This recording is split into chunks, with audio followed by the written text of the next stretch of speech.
যে ন্যায় বিচার হলে কে বিচার পাবেন আমারে বলেন। আপনারা বলেন যে আমি মানুষ, আমি বাংলাদেশের মানুষ, আমার সাংবিধানিক অধিকারেই আমাকে দিতে হবে। সব সরকারের কাছে এটাই চাইবেন, আর কিচ্ছু চাইবেন না। আপনারা ধৈর্য ধরেন, করতে পারলাম কি পারলাম না সেটা পরে বিচার করেন। যদি না পারি আমাদেরকে দোষ দিবেন, এটাই হলো বিষয়। এই আশাটা গতকাল থেকে চেষ্টা করতেছে, সুবিধা করতে পারতেছে না। গতকাল এখানে আসারও কথা ছিল, গতকাল আপনাদের সঙ্গে বসারও কথা ছিল, সময় হচ্ছে না বলে এটা আজকে চলে এসছে। আজকে আরেক মিটিংয়ে এসেছি, সেই মিটিং দিয়ে বললাম যে এই কথা হচ্ছে কিন্তু কাজটা হচ্ছে না, আমরা এখনই যাব। ওই অবস্থাতে চলে এসেছি, আবার ওই মিটিংয়ে গিয়ে যোগদান করবো। কাজে এই পরিস্থিতিতে আসার কারণটা হলো একটা বড় রকমের একটা বিভেদের আওয়াজ শুনছি, যেটা বিমানবন্দরে নেমে যেটা বললাম যে এমন বাংলাদেশ আমরা করতে চাচ্ছি যেটা আমরা এক পরিবার, এটি হলো মূল জিনিস। এখানে পরিবারের মধ্যে কোনো পার্থক্য করা, বিভেদ করা, এটার কোনো প্রশ্ন আসে না। আমরা বাংলাদেশের মানুষ, বাংলাদেশ, এটি আমরা নিশ্চিত করতে চাই। এটা নিয়ে আর কোনো বিবাদ ইত্যাদি জানি না। আমাদের গণতান্ত্রিক যে আকাঙ্ক্ষা, সেখানে আমরা বিবেচিত মুসলমান হিসেবে নয়, হিন্দু হিসেবে নয়, বৌদ্ধ হিসেবে নয়, মানুষ হিসেবে আমাদের অধিকারগুলো নিশ্চিত হোক। সমস্ত সমস্যার গোড়া হলো আমরা যত প্রাতিষ্ঠানিক আয়োজন এগুলো করেছি সব কিছু পচে গেছে, এই কারণে এই গোলমালগুলো হইতেছে। কাজে আমরা প্রাতিষ্ঠানিক আয়োজনগুলোকে ঠিক করতে হবে। যে ন্যায় বিচার হলে কে বিচার পাবেন আমারে বলেন।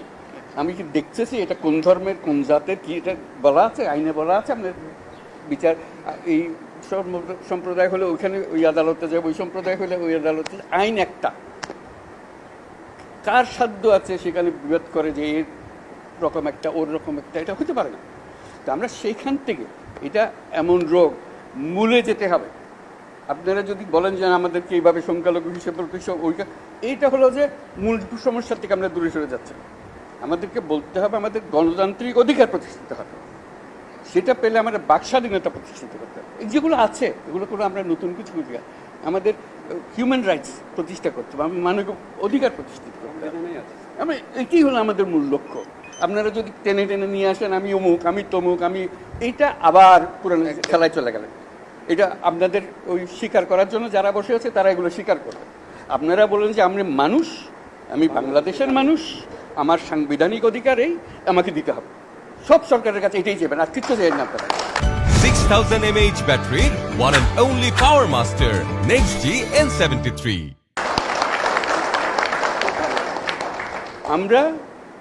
আমার সঙ্গে অনেকের পরিচয় আছে, আজকে নতুন পরিচয় না, আমাকে আজকে দেখেন নাই আপনারা। আমরা যখন শুরু করি আমাদের কাজ, গ্রামীণ ব্যাংকের কাজ, আমরা গরিব মেয়েদের নিয়ে কাজ শুরু করছি। এবং কেউ বলছে না মেয়েদের, মুসলমান মেয়ে যাওয়া যাবে না। আমি তো ভাই যে ধর্মেরই হোক, তার টাকার দরকার আছে, তার টাকা দিলে সে 2টা মুরগি কিনবে, ডিম পারবে, 2টা খেতে পারবে। পাশের পাড়া হলো হিন্দু পাড়া, তো বলছে আপনি হিন্দু পাড়ায় যাবেন? মনে হয় কেউ তো যায় না হিন্দু পাড়ায়, আপনি কেন যাবেন? আমি তো হিন্দু পাড়ার জন্য আসিনি, মুসলমান পাড়ার জন্য, গরিব মেয়ের জন্য এসছি। আপনি শুনবেন না আমাদের ইতিহাসে, গ্রামীণ ব্যাংকের ইতিহাসে, যে আমরা এটা হিন্দু পাড়া বলে বাদ দিয়ে গেছি, ও মুসলমান পাড়াতে ছিল, হয় নাই কোনোদিন। একসঙ্গে গেছি, একভাবে গেছি। বরং ওরা বলছে যে মুসলমান আসছে, আমাদের কি করতে হবে, কি একটু দূরে থাকতে হবে। ভাই আমাদের জন্য দূরে থাকতে হবে না, আপনার সঙ্গে যে কথা, এটা কথা